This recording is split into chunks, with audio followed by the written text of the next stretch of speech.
Hello प्यारे बच्चों, आज हम कक्षा 8 क्लास 8 भाषा भारती हिंदी विशिष्ट के पाठ 11 लेसन 11 गिरधर की कुंडलियाँ को पढ़ेंगे और समझेंगे। तो इस जो कविता के लेखक हैं वो कौन है? गिरधर कविराय, है ना। अब इसमें आइए सीखें लोक व्यवहार की शिक्षा तथा प्रेरणा लेना। तो इसमें क्या सीखेंगे? लोक व्यवहार की शिक्षा और इससे प्रेरणा लेना। चौपाई, रोला एवं कुंडलियाँ, छंदों का परिचय, है ना। कौन कौन सी चीज़ों का? चौपाई, रोला और कुंडलियाँ, छंदों का परिचय। अनुस्वार और अनुनासिक तथा पर्यायवाची शब्द और तुकांत शब्द से परिचय। पाठ परिचय। गिरधर की इन कुंडलियों में लोक व्यवहार की अनुभवजन्य माने अनुभव वाली एवं उपयोगी, है ना, बातें हैं। इन्हें समझकर हम अपने जीवन को सहज और बेहतर बना सकते हैं। कैसा बना सकते हैं? अपने जीवन को सहज और सरल बना सकते हैं। अब पहला है, दौलत पाए न कीजिए सपने में अभिमान, चंचल जल दिनचारी को ठाऊ न रहत निदान, ठाऊ न रहत निदान, जियत जग में जस लीजे, मीठे वचन सुनाए, विनय सब ही सौ कीजे, कह गिरधर कविराय। अरे यह सब घट दौलत पाहुन निस दिन चारि, रहत सब ही के दौलत। तो इसमें दौलत का अर्थ होता है धन। दौलत का अर्थ क्या है? धन। पाए का अर्थ है पाकर। ठाऊ का अर्थ है स्थान। निदान का अर्थ है उपचार। जियत का अर्थ है जीवन। जग का अर्थ है संसार। जस का अर्थ है यश। पाहुन का अर्थ है मेहमान। गिरधर कवि कहते हैं कि हमें कभी भी सपने में भी दौलत का अभिमान नहीं करना चाहिए, मतलब दौलत पर घमंड नहीं करना चाहिए, क्योंकि दौलत जो है वो स्थिर किसी के पास उसी तरह स्थिर नहीं रहती जैसे कि वर्षा का जल, है ना। जैसे कि वर्षा का जल, चंचल जल एक जगह पर स्थिर नहीं रहता, है ना। वह केवल 4 दिन, कितने दिन? 4 दिन दिखता है, फिर न जाने कहाँ चला जाता है। जब तक हम इस संसार में जिए, जब तक हम इस संसार में जिए, यश पूर्वक जिए। कैसे जिए? इस संसार में जब तक हम जिए यश पूर्वक जिए, लोगों से हमेशा मीठे वचन बोलें। कैसे वचन बोलें? मीठे वचन बोलें। सभी लोगों का विनय पूर्वक आदर करें। तो कवि गिरधर जी कहते हैं कि दौलत तो बढ़ती और घटती रहती है, वह केवल 4 दिन की मेहमान रहती है। दूसरा है, गुण के गाहक सहस नर, बिन गुण लहे न कोय, जैसे कागा कोकिला सबत सुने सब कोय, सबत सुने सब कोय, कोकिला सबे सुहावन, दो को रंग एक, काग सब भय उपावन, कह गिरधर कविराय। सुनो हो ठाकुर मन के, बिन गुण लहे न कोय, सहस नर गाहक गुण के। अब इसमें गुण क्या है? गुण का अर्थ है गुण, गाहक का अर्थ है ग्राहक, सहस का अर्थ है सहस्त्र, कागा का अर्थ है कौआ, कोकिला का अर्थ है कोयल, शब्द का अर्थ है शब्द, दो का अर्थ है दोनों, दोनों का, कोई का अर्थ है कोई। अब ठाकुर मन के का अर्थ है मन के मालिक, लहे का अर्थ है प्राप्त करें, अपावन का अर्थ है अपवित्र, है ना। क्या लिखा है? अपावन, है ना। पावन का अर्थ पवित्र और अपावन का अपवित्र, है ना।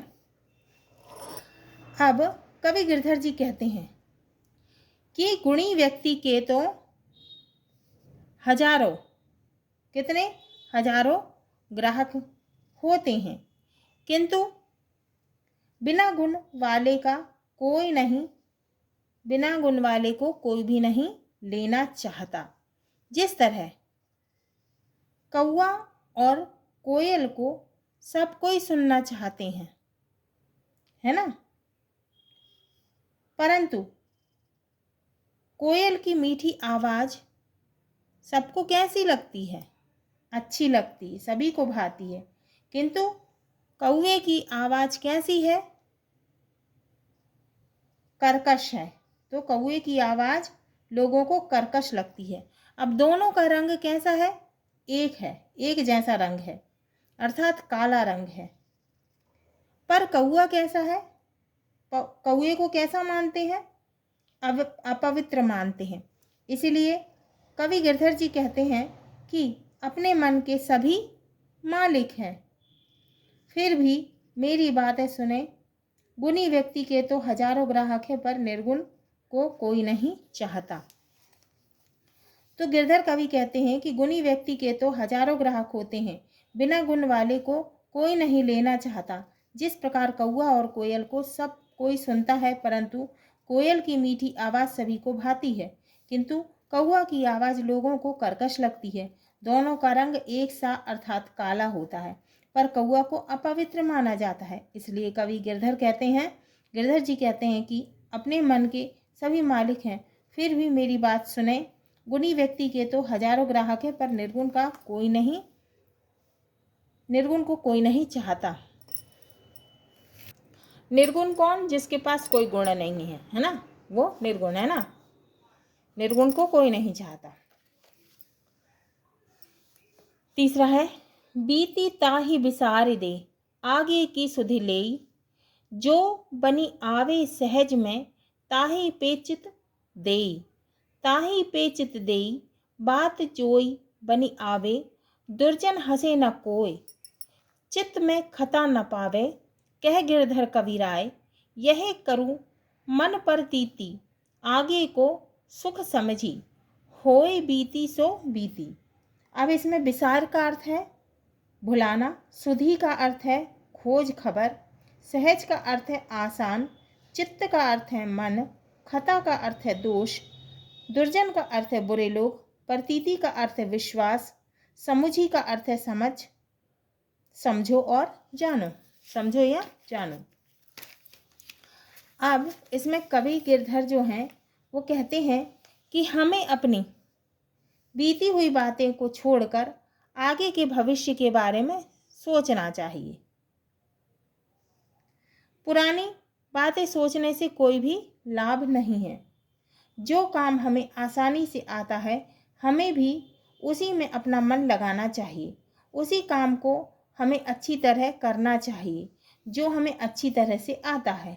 जैसे कि दुर्जन लोग भी तब तक दूसरों पर नहीं हंसते जब तक उन्हें उनकी कोई गलती ना मिले, है ना। खता मतलब दोष, है ना, गलती ना मिले। कवि गिरधर जी कहते हैं कि अपने मन में पूर्ण विश्वास रखो। हमें आगे के सुखी जीवन के बारे में सोचना चाहिए। जो बीत गया है उसे भूल जाओ। बीती बातों से कोई लाभ नहीं होता। अब ये किसने लिखा है? गिरधर कविराय ने। अब कवि का परिचय। गिरधर कविराय। गिरधर कविराय का जन्म संवत 1770 में हुआ। इन्होंने बहुत सी कुंडलियाँ लिखी हैं जो बहुत लोकप्रिय हैं, माने लोगों को अच्छी लगती हैं। इनका जन्म स्थान अवध में माना जाता है। अपने राज्य को त्याग कर, माने छोड़कर, वे अपनी पत्नी के साथ इधर उधर भटकते रहे। इसी भ्रमण में, माने इसी घूमने के समय, उन्होंने तथा उनकी पत्नी ने अनेक, माने बहुत सारी कुंडलियाँ रची, माने कुंडलियाँ लिखी। कहा जाता है जिन कुंडलियों का प्रारंभ साई शब्द से हुआ है वे उनकी पत्नी द्वारा रचित हैं। तो जिनकी शुरुआत किससे हुई है? साई शब्द से, है ना। तो वे उनकी पत्नी ने लिखा है। किसकी पत्नी ने? गिरधर कविराय की, है ना। से स्वयं गिरधर ने रची है। गिरधर की कुंडलियाँ शीर्षक पुस्तक में उनकी कुंडलियाँ संग्रहित हैं। अब शब्दार्थ। दौलत का अर्थ है धन, ठाऊ का अर्थ है स्थान, पाहुन का अर्थ है मेहमान, निदान का अर्थ है उपचार, निस का अर्थ है हर। अभिमान का अर्थ है गर्व, दर्प या घमंड। जस का अर्थ है यश या कीर्ति। जग का अर्थ है संसार, जियत का अर्थ है जीवन। दूसरा है गाहक का अर्थ है ग्राहक, कोकिला का अर्थ है कोयल, सहस का अर्थ है सहस्त्र, बिनु का अर्थ है बिना, लहे का अर्थ है प्राप्त करें, ठाकुर मनके का अर्थ है मन के मालिक, ताही का अर्थ है उसको, खता का अर्थ है दोष, परतीति का अर्थ है विश्वास, सुधि लेई का अर्थ है खोज खबर, है ना, या याद करना। बिसारी दे का अर्थ है भुला देना। हाँ तो बच्चों, ये हमारा पाठ 11 गिरधर की कुंडलियाँ पूर्ण हुआ। अगले वीडियो में हम इसके प्रश्नों के उत्तर को हल करेंगे, क्वेश्चन आंसर को सॉल्व करेंगे।